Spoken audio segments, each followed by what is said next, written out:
Previously on Crime Adjacent. You probably don't remember the name Kenny Bonmati. Not many people do. Not anymore. But if you lived in Ridgewood in 1996, you definitely remember the flamethrower. Following the murder of Bobby Briggs and the discovery of his body in the valley on January 21st, 1996, the town was already on edge, and this only made matters worse. Much worse. But maybe you don't know the full story. I talked to Winnie Freeman, the local reporter, who was able to piece everything together back in 1996. Kenny was a gym teacher at K.E. Smith Elementary, the same one wired for the internet by Bobby Calvin.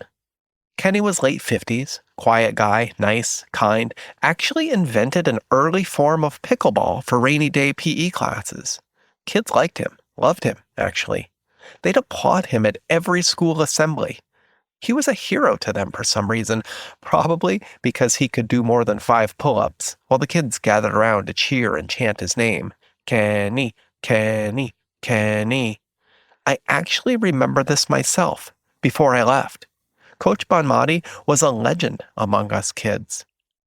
Teachers liked him too, sort of. He was known as being a bit of an odd duck with maybe some mental health issues he never really talked about, and kids couldn't quite pick up on in the same way adults could. But overall, he was just a nice guy, a safe guy. That stood out. Young teachers came to him with their personal issues, invited him out. He enjoyed the company as much as they did. Kenny lived in a single-wide trailer in the nice mobile home community behind the middle school and drank Diet Squirt like it was water. He was known for it. Kenny was also a Vietnam vet, infantry, saw bad things, by all accounts, did bad things. He never really talked about it, apparently. Winnie said no one knew Kenny was responsible for what happened next. No one suspected him. No one would have. Everyone thought the best of him. That only came later, after he was caught, if you could call it that. Winnie said, "We didn't know what was happening at the time. We had a killer on our hands, kidnapping men, and then we had all these explosions, just fire, everywhere."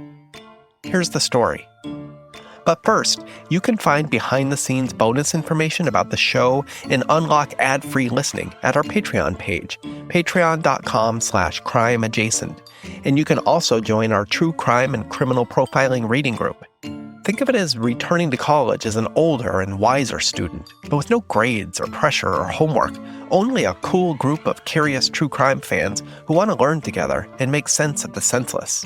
I hope you join us. From San Francisco, this is Crime Adjacent, the never-ending true crime story told weekly. I'm Chase Patrick.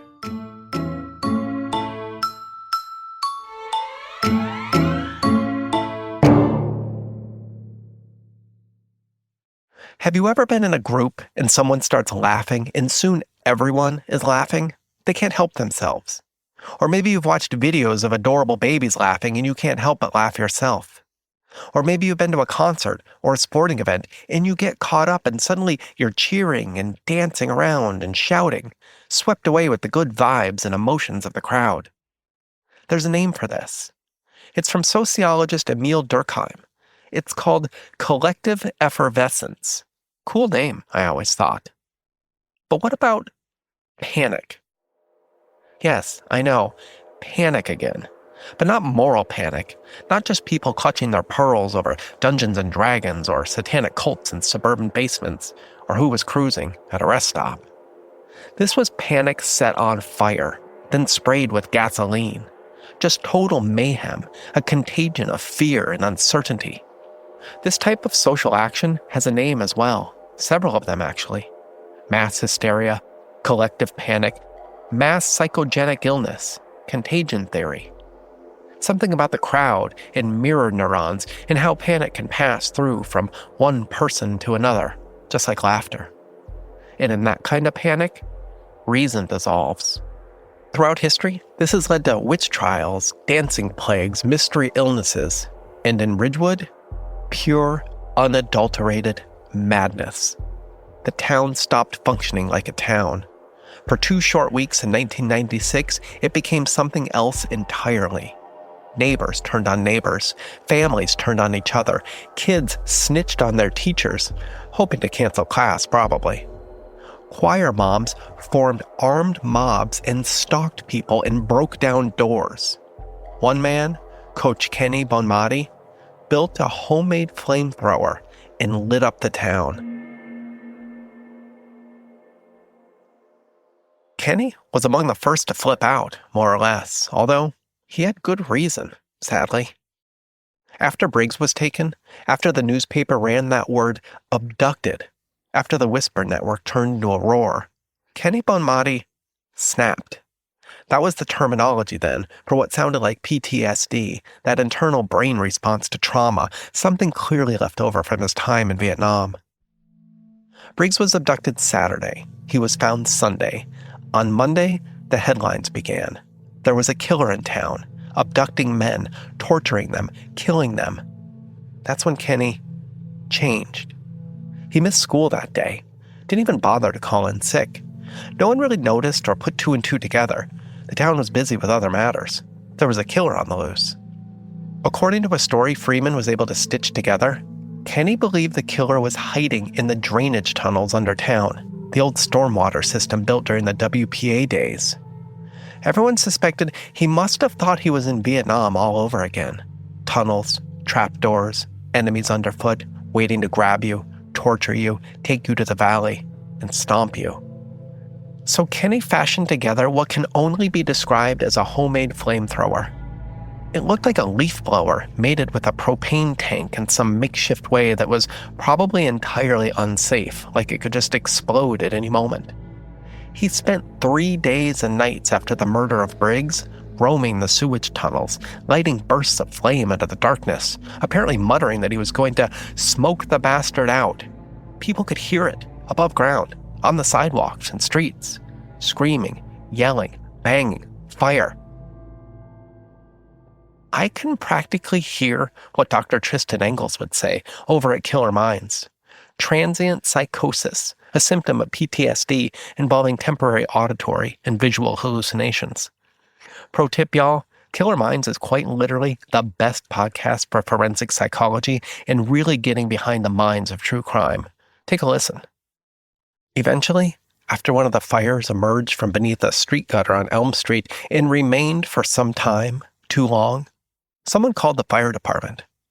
Kenny was found passed out in a tunnel just behind the VFW hall.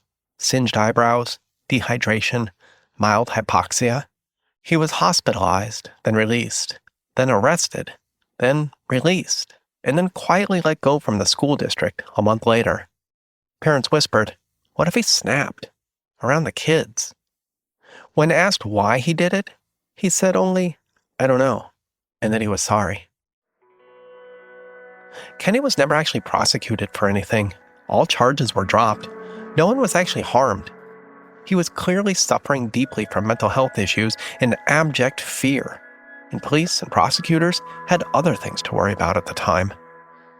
Kenny moved to Ukiah soon afterward and died there in 2008.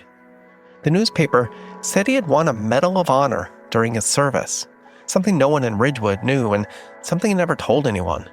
The newspaper said he would be buried in Arlington, a hero. But there were no services or visitations listed in Ukiah, no family, no next of kin. It was as if no one in his final years knew him at all.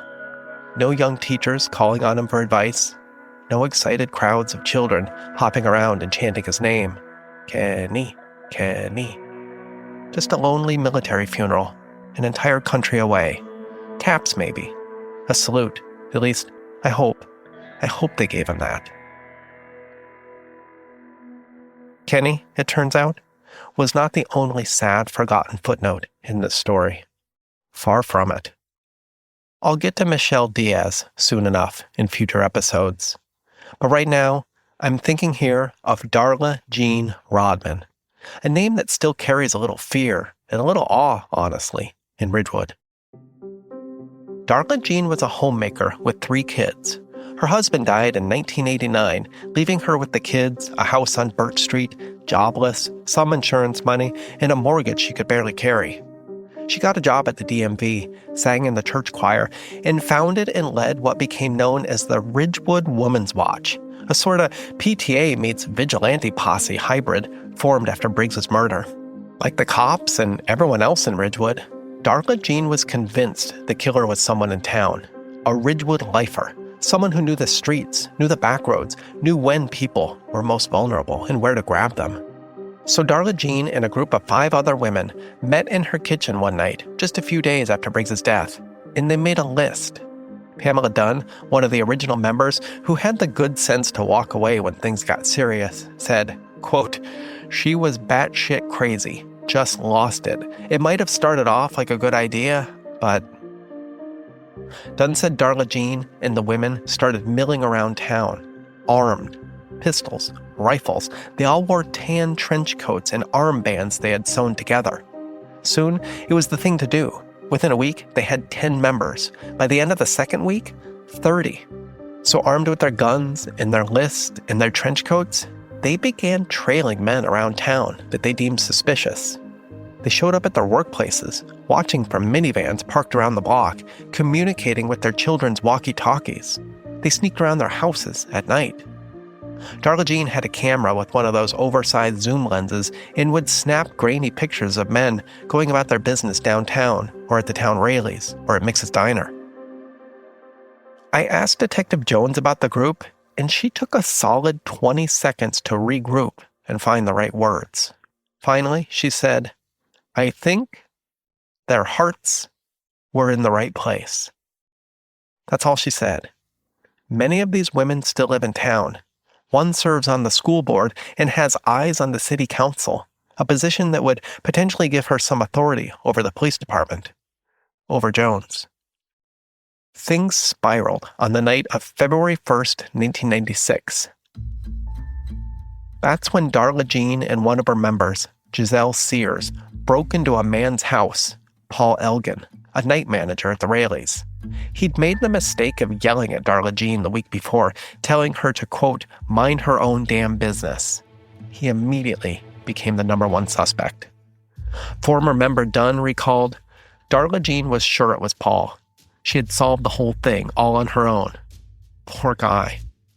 So Darla Jean smashed in his back door with a baseball bat, stormed into his living room holding the bat in a .44, her former husband's, and screamed, "I see you." Elgin was asleep on the couch. His dog, an enormous Newfoundland, jumped up and bit her leg. Sort of. It was probably all excitement and slobber. I know the breed. But the weight of the creature was enough. Darla Jean stumbled. She fired. The bullet hit Giselle Sears, her accomplice.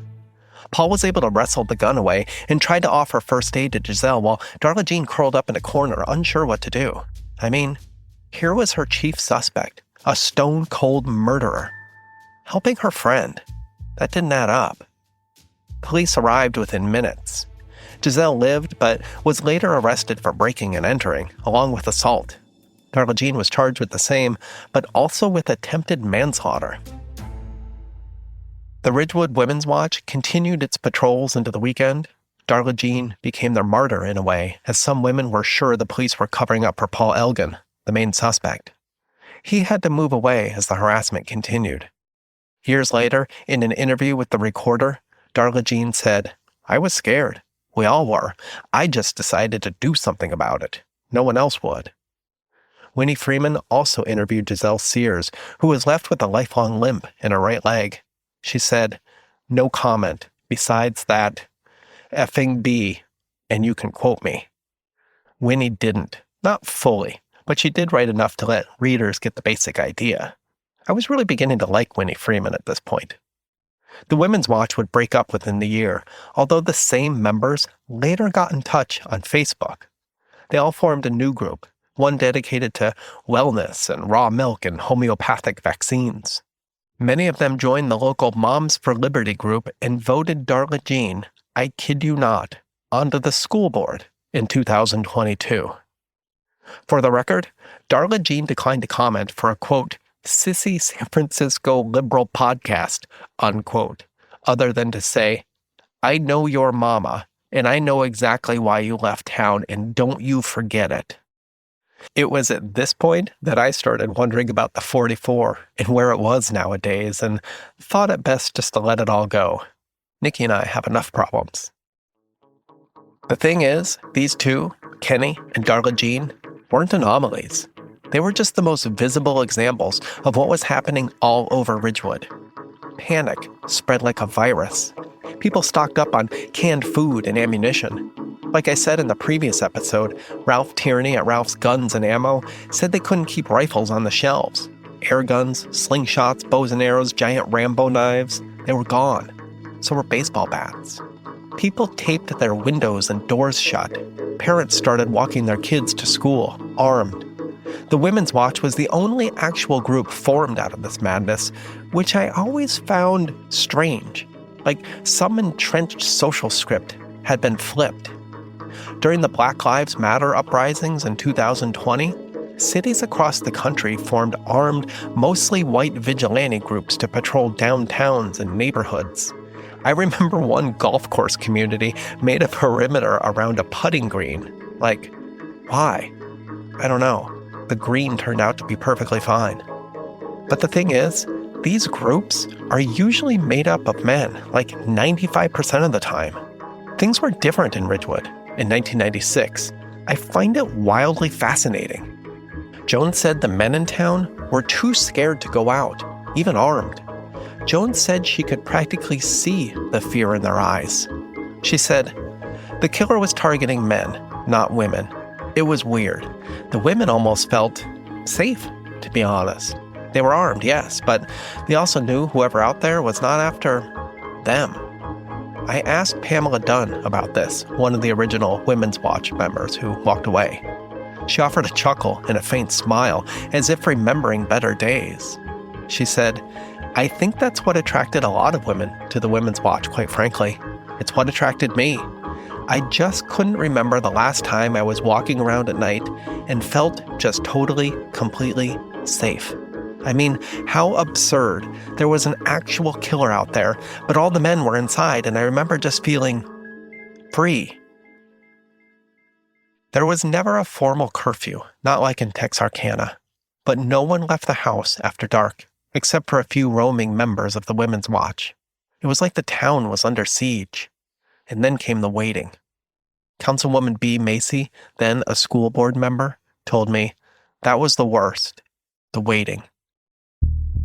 Because by then, the pattern was clear. Every 2 weeks, the killer struck, always on a Saturday night.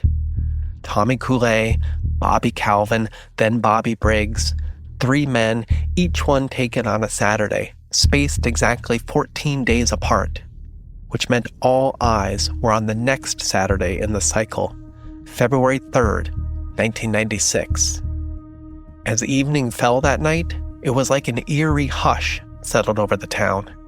Reporters from local TV stations staked out the town. Cops set up perimeters. Even the FBI showed up. Ridgewood, population just under 10,000, looked like a town on lockdown.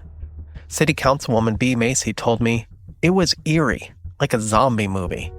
You could see cops strolling the streets and people peering out from their curtains. You could hear a pin drop, except for the women in the trench coats and pistols. They were hooting it up. It was so weird. Joan said Hunter Hill Rest Stop was ruled out as a stakeout spot. For one thing, cops were still scared of being teased. But then also, the killer was very clearly in Ridgewood. So what was the point? So instead, they chose the valley. Specifically the area near Len's Tow Yard, which is the closest business and building to hide behind in the valley. In fact, it's practically the only business. It's just been Len's Tow Yard and Constance Bird's horse motel and stable out there since forever. The valley is interesting in that it is so small, but that it also has 2 freeway exits and on-ramps. One near Len's, one near Constance's. The killer could use any one of them to make his way to the dead-end spot where he had been dumping victims. So that night, the cops had a stakeout plan. Detective Jones said she and Detective Williams hid behind a berm near Len's, keeping an eye on the road, yes, but also on Len's. I'll get to why soon enough. A few other officers parked near Constance's motel, and then they waited, and waited, and waited. Hours passed. Nothing. Jones said they scared away one group of teens who had been brave enough to venture out to the valley at about midnight. But then, that was it. No other activity all night long. Jones recalled that she started nodding off around 4:15 a.m., adrenaline finally giving way to exhaustion. The killer never came. The next day, they checked every freeway shoulder, every ditch, every culvert near Ridgewood. They drove to Hunter Hill just in case, but there were no signs of an attack, no abandoned vehicles, no missing persons reports, nothing. Jones said they cruised up and down Cherry Street, calling in every car they could see parked at the curbs. Everyone was accounted for. The pattern had broken. A similar tension built over the next 2 weeks. The same patrols came out the following weekend, and then the next. There were more stakeouts in the valley, more checks at Hunter Hill, but nothing. 1 2-week cycle came, and then another, and another. By the end of March, the shotgun-toting police patrols had been abandoned. The FBI went home. The stakeouts ended. Mix's Diner opened again for late-night pie. People started going to the movies again. More and more teens crept back to the Lover's Lane in the valley, not to neck or fool around, but just to say, we went there. We were brave. April came. No murder. May. Still nothing. The panic had slowly dissolved, not all at once, but in layers. Winnie Freeman said by summer, the mood had not only shifted, but had taken a near 180-degree turn. She said, I've never seen a town swing so hard from terror to amnesia. People just forgot, or wanted to. I guess you can't survive in that state of fear forever. You get used to the not knowing. Months passed, a year, then another, and another, and another. Ridgewood moved on. People still whispered about the killings, told their kids not to hitchhike, speculated endlessly about the killer's identity. Theories abounded. Probably an outsider, probably moved on, maybe dead, maybe one of his victims got him. Maybe he was locked up in the Vacaville prison, just a few miles away, just on the other side of those hills that cradled the valley. The original FBI profile said the killer would never stop, ever. They were sure of it. But he did. Serial killers do disappear sometimes. They pause, they go dormant, or they get caught for something else, something smaller, or they get killed themselves. The Golden State Killer stopped. So did the Zodiac, and BTK, the Texarkana Phantom, Jack the Ripper. It looked like the rest stop killer stopped as well. Jones said once the murder stopped and the town found itself all over again, she and Williams tried their best, but ultimately, they watched as the cases went cold. Ice cold. Leads dried up. Suspects were questioned and cleared. The case began to fade, slowly, and all at once, into what Detective Jones would later call a file drawer of ghosts. And yet, Jones never let it go. She had her suspects for sure, because along the way, just like the Women's Watch, Jones too had made a list. And there were only 2 names on it. Next time on Crime Adjacent, Detective Jones said 2 men stood out for years. You've already heard one of them, Daniel Palmer Jr., the real estate developer who found 2 of the victims. He said he was out walking, just checking on the land he had planned to build homes on, or maybe catching the sunrise. His stories shifted, just enough to raise eyebrows. But he had alibis, strong ones, at least on first glance. But there was someone else out there in the valley, another landowner, a man with a past steeped in San Francisco's summer of love and its darker edges. A man with ties to cults, communes, drugs, murder, but also, oddly enough, annual joy. This man was all at once a major suspect and, each December, the town's Santa Claus. If you like these stories, remember to review and like Crime Adjacent wherever you listen to podcasts. And don't forget to check out our social media channels and our Patreon page at patreon.com/crimeadjacent to find out more about our true crime and criminal profiling reading group. I hope to see you there. Until next time, this is Chase Patrick from San Francisco with a reminder. Stay tuned, because you'll never unhear what happens next.